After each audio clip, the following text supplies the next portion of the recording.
Hey everybody, welcome to Garage Talk, the show where the distancing is always social. I'm going to take this off very slowly. Make love to the camera today. I am your host, David, and this is the show where we talk about the process independent filmmakers go through to make their films from an idea all the way to a finished product. Today, we will be talking about the really, really powerful film Maxi, written and directed by Jarrett Bryant and starring Miles Dixon and Liv Trouvier. We are fortunate enough today to have in the garage the writer and director of the film. Jarrett, how are you? I'm doing well, David. Good. Great to be here. Thank you. Great to have you. Thank you so much. We have returning guest of our show and one of the two stars of the film, Miles Dixon. Hello, David. Hello. Good to see you again. Thanks for joining us. Of course, yeah. Thank you. And with us is the cinematographer for the film, Henry Huntington. Yeah, thanks for having us here in your garage on this cold and rainy Oregon day. Yes. Yes, well, that's the great part about this. It is Friday the 13th, and it is a dark and stormy night. So I'm pretty excited. Wow. Well, without talking about any other horror films, we are talking tonight again about the film Maxi. Jarrett, can you talk to us a little bit about what, kind of about the story of Maxi, and then sort of what inspired you to write it and feel the need to create this piece of art? Well, the story is about two young adults who are trying to navigate their way through the throes of addiction, and they're from different sides of the track. They're learning about each other, discovering each other along the way, and trying to A, make the decision to quit, and then B, to actually act upon that decision. Mm-hmm. So it's I'm hoping it's viewed as a heartfelt story. It could be a little dark at times, but that's their world. Mm-hmm. Yeah. And what was some of the things that inspired the creation of this? Well, I have two teenage kids. Well, actually, one's a young adult now, but they have friends and that who have made bad choices, and in our current environment, when it comes to opioid addiction, methamphetamines, on and on and on, it's taking our youth at a very young age, and once they're addicted, there's really no way out unless they make that conscious effort to make a change. So it just inspired me to write a story about that. It was going to be low budget, where it's character driven, and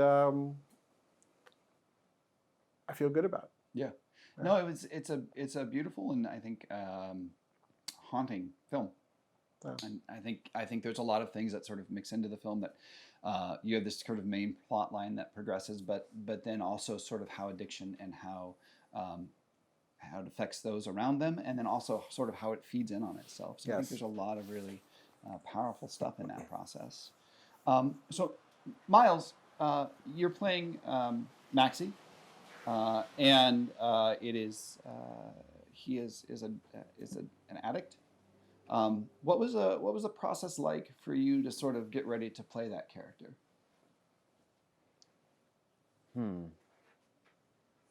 Well, it started with, I guess, trying to understand exactly where he's coming from in the bigger picture, and talking with Jared and reading the script and thinking about that.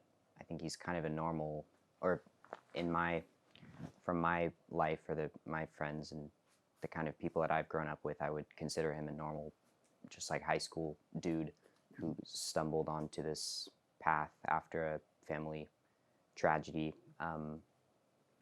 And I don't know, I guess researching how addiction starts, and then specifically what methamphetamine is, and like I didn't really know anything about drugs, like what's the difference between heroin or meth, or and then I don't know. I guess my biggest kind of like point in researching or thinking about drugs was that it's really subjective. Or it seems like at least they affect each person really differently. So I don't know if that really answers your question at all. Yeah, no, it does. It does. It's great. Well, and Jarrett, was the the choice of drugs that are kind of represented in this film. How did you kind of come to that? I guess. Well, methamphetamine is one of those. It's a cheap drug, very easy to find, purchase, and it tends to be the drug of choice for the youth because it's easy. Yeah. And it's easy to find, and the high is so strong. Mm-hmm. So, and the addiction is almost immediate. Yeah. So that's the direction I wanted to go. And yeah, there's prescription drugs that, you know, people leads them to opioids, but I really wanted to stay away from needles, syringes, and all of that other stuff that comes along with it. Yeah. I think that a drug that you can smoke is enough to imply Well, what's needed. and it seems like that's again, as you were saying when we started this is something that is also very prevalent here in our community. Yes. Yeah. Absolutely. So outstanding. And Miles did an excellent job playing Maxie. He really found that character, not only through the script and the dialogue and so forth, but also kind of just willfully spirited that individual and that character, and his history was all there, and you could see it in his eyes when he's on camera. It's just it's palpable. Yeah, that was something I very much enjoyed in the film. Was Miles, you did a phenomenal job, sort of at the physical life of that character. Thank I you. really appreciated sort of there was enough physicality there that it was upsetting to watch, but not in terms of like distracting or anything like that. Just you could see this person struggling, kind of just to even hold it together. I thought that was great. Was that a conscious decision for you, or was that something you just sort of you found your rhythm and kind of lived into that physicality? Thank you for saying that. That's really reassuring and good to hear. I don't think it wasn't really conscious. That sounds right. That I'm finding a rhythm. It's like just going over it and kind of practicing it and trying to get into the role, whatever that means. I was always needing to move. Like if I was trying to do a scene or something, sitting down, it just felt wrong. So I would walk a lot. And yeah, I guess watching the film for the first time, it was really weird just observing actually how much I'm like moving back and forth. It wasn't really very conscious, but yeah, no, thank you for saying that. I'm glad it seems to work. That was excellent. It's great, very much. Liv did a phenomenal job as well. Yeah, his counterpart, Liv. Yeah. I mean, when she auditioned, one of the things that stood out to me immediately, and to most, is that her eyes are magnetic. When in person and on screen, the camera can't help but love her. And she's a beautiful woman as it is. Yeah. But to see her take that dive to play this addicted young lady and go through all of the makeup changes and everything else, but still have those eyes that are magnetic, that draw you in and just reveal her soul without dialogue. Yeah. It was incredible. Yeah, no, it was great. Yeah. And it was also fun to watch sort of their difference and where they are in their addiction. I think there's a clear, in my mind, story about who has been addicted longer. Right. And so I thought that was really interesting. Again, I don't want to give a lot away, but I think that was really well done. And now, who captured all of this? I was going to say, the next question was... is this individual right over here? Right. The film is an interesting film to watch because of a couple of things. Number one, there is an energy to the film that you find, I think, within the edit that complements the story and the performance as well. Its energy moves in a good pace.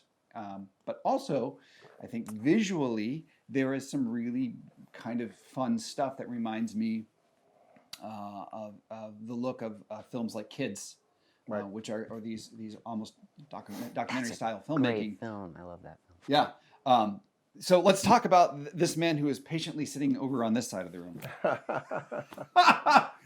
So let's start off with, how did you find Mr. Henriksen? Henry, we used to play basketball together in this old men's league, geriatric league. Well, that was me, not Henry. Henry's right still there. youthful.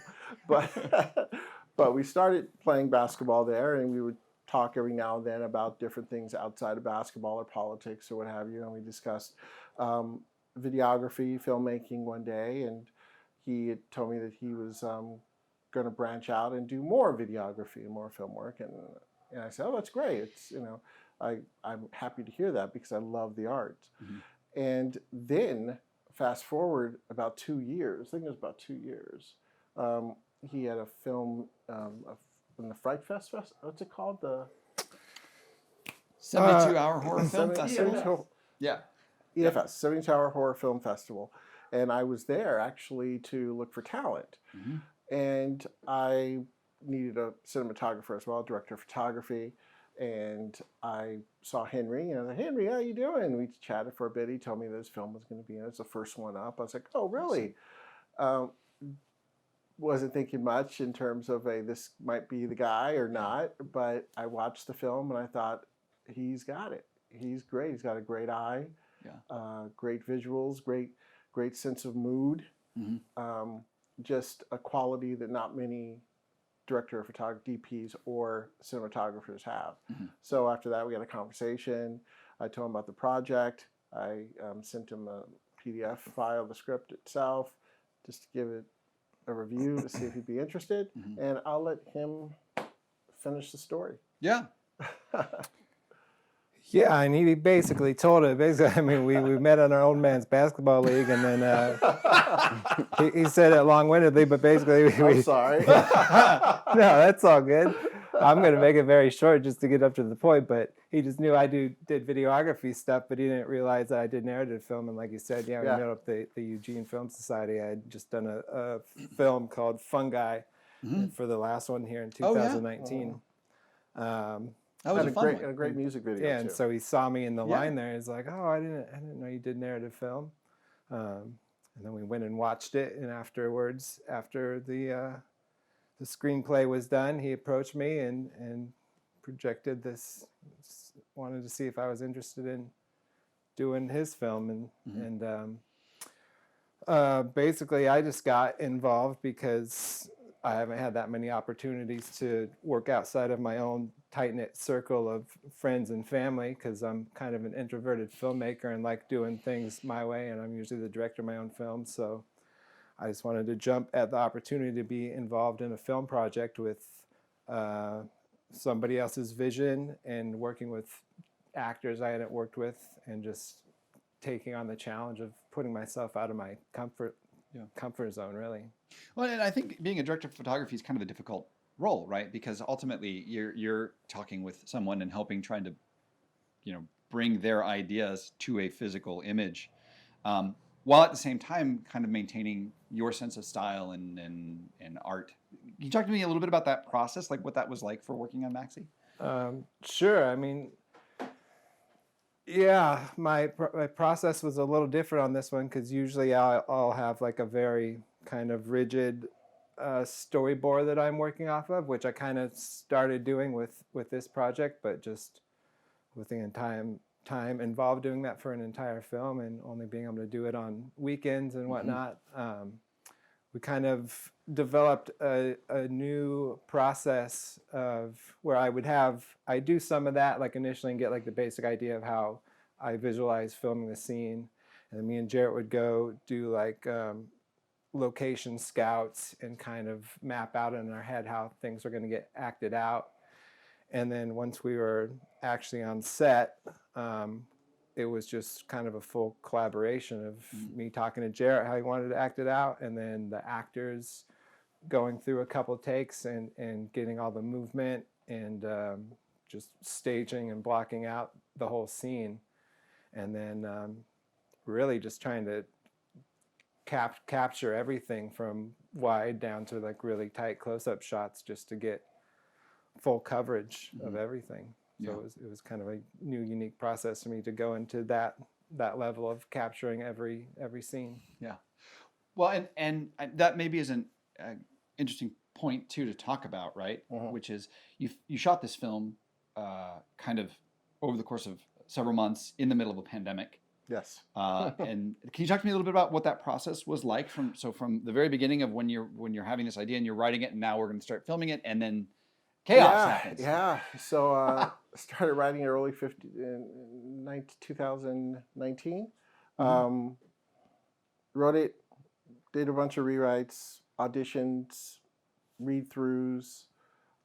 Then finally, we casted the film, got all the parts needed, and then February 15th of this year was our first day of principal photography, which was great. Yeah. Everybody was happy, excited. We figured 3 to 4 months max, we'd be out. Yeah. And then all of a sudden on the March 1st or March 3rd, right around there, after 2 weeks of shooting, COVID happened and there was a shutdown and so forth and so on.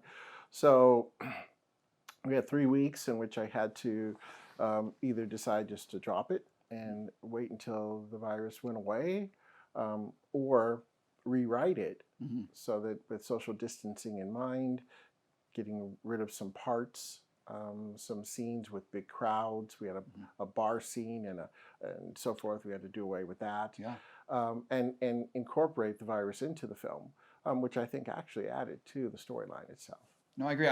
I kind of actually think it works really well because I think it also does this bit of a social commentary on sort of how the homeless members of our society are sort of left out of the know of what's going on when we have these large pandemics.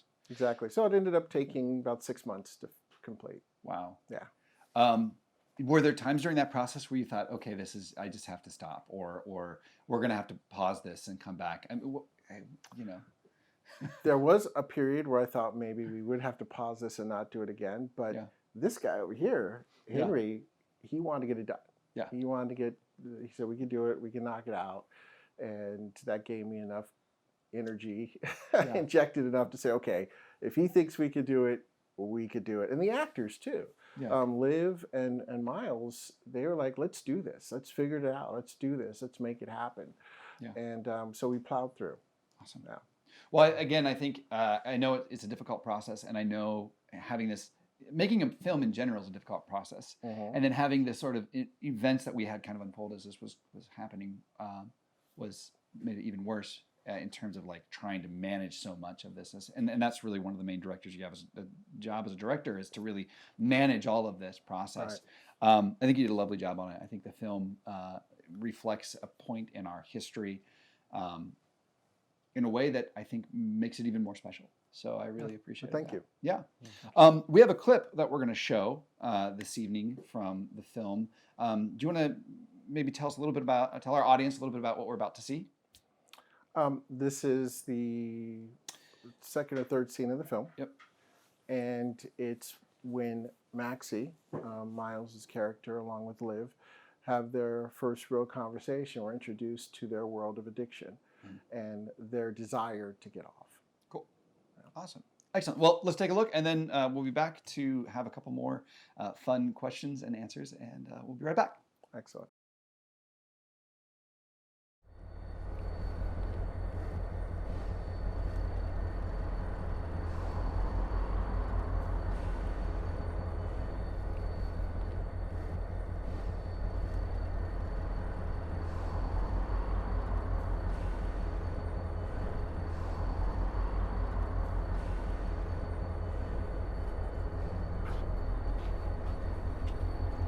What's up? I think we can do it today. Do what? Jump? We need to get off this fucking grinder train. I'm really serious this time. Are you with me? I'm always with you, Maxie. But maybe we should get help. Fuck those recovery assholes. All they do is tell you to stop using. Well, they go out and fucking relapse. That doesn't always happen. It's happened to me twice, okay? Fuck those assholes. They preach and preach and then... Okay. We'll do it together. We'll do it together. No more fuck-ups, right? No more fuck-ups.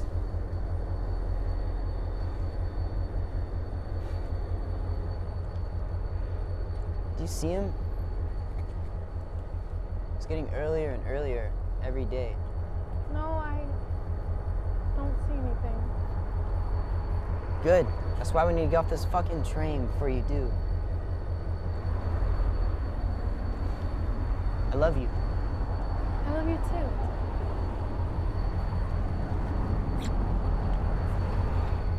Do you still see him?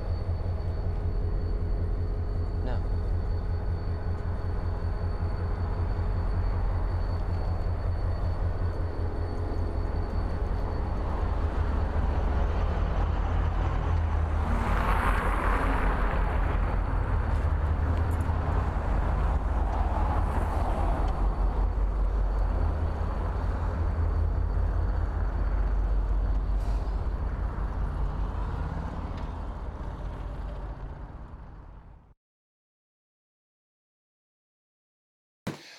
All right. Well, thank you so much for checking that out and sticking with us. So, we get introduced to a character in that scene, which is the Hooded Men.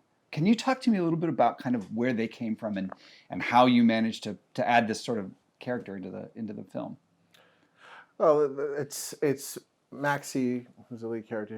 He's hallucinating at this point with his addiction. He's gone to a point where his addiction is his nightmares are invading his reality, and the grinders they symbolize this turn for him as a character or as a person. And instead of him talking about it and revealing it through dialogue, I wanted to use a visual that would give not only him but the audience a way in to kind of understand who he is and where he's been and where he wants to get away from. Cool. Yeah. I appreciate it too. Sort of, they become this almost like modern day boogeymen kind of thing, right? Like they're this presence, but they're dressed in a way that is modern, and I like them quite a bit. So talk to a little bit. Before we went in and watched the clip, we were talking about sort of like this this amazing set of circumstances that unfold as you're trying to put this film together, and you and I've talked a little bit about this outside of this, but you had an amazing group of people that committed to the project. You want to talk a little bit about kind of your perspective of what others did on this film and kind of your cast and crew and all that good stuff? Oh, I mean, I can't say enough about the two people that are here today, as well as those who are not here, but did an exceptional job. Liv, exceptional job. Malachi Schnell, exceptional job. He came in later. His role was later. We were already shooting maybe 3 months. Was it about 3 months before he came in and joined us? And he jumped in and didn't skip a beat, and we moved along very quickly, rapidly. There's Laura Robinson, who plays Liv's mother. Excellent portrayal. Sophia Dumitru did a great job as the therapist. Rex Moody, on and on. Brian Haynes, Gar Rogers, great job. Yeah. Anyone else you want to add to that list that did an excellent job? Yeah, hell yeah. Have my cousin. My cousin is in it. Christian Huntington played a pretty key role. Good friend Josiah Love had a little cameo in there. And Alexis Griffin. Yeah. And I'll let you talk about Hope and Yeah, Hope is awesome, cool person. Arrow. Arrow was awesome. She played my sister. She was a friend before the movie, so it was cool to work with her. Suzanne and Damon Noyes. No, Suzanne, they're not married, but they're married. They play married in the film. They were excellent. And my wife and daughter also had a cameo in the film, so that's awesome. It was great. Very cool. Yeah. So Miles, one of the kind of questions I had for you also, you're playing this character and you're going through these things, and I think he's pretty different from, at least our audience is familiar with you from the film Live Free or Die, where you play a very different type of character in that film. Was that was that kind of moving into a character like Maxie, and then kind of moving away from him? You know, was it hard to kind of find him, and then when it was time to let go of that character, what was that process like for you? Yeah, I'm still thinking about the story in the movie all the time. Like I a part of me wishes we could still just be like shooting and experimenting with different things.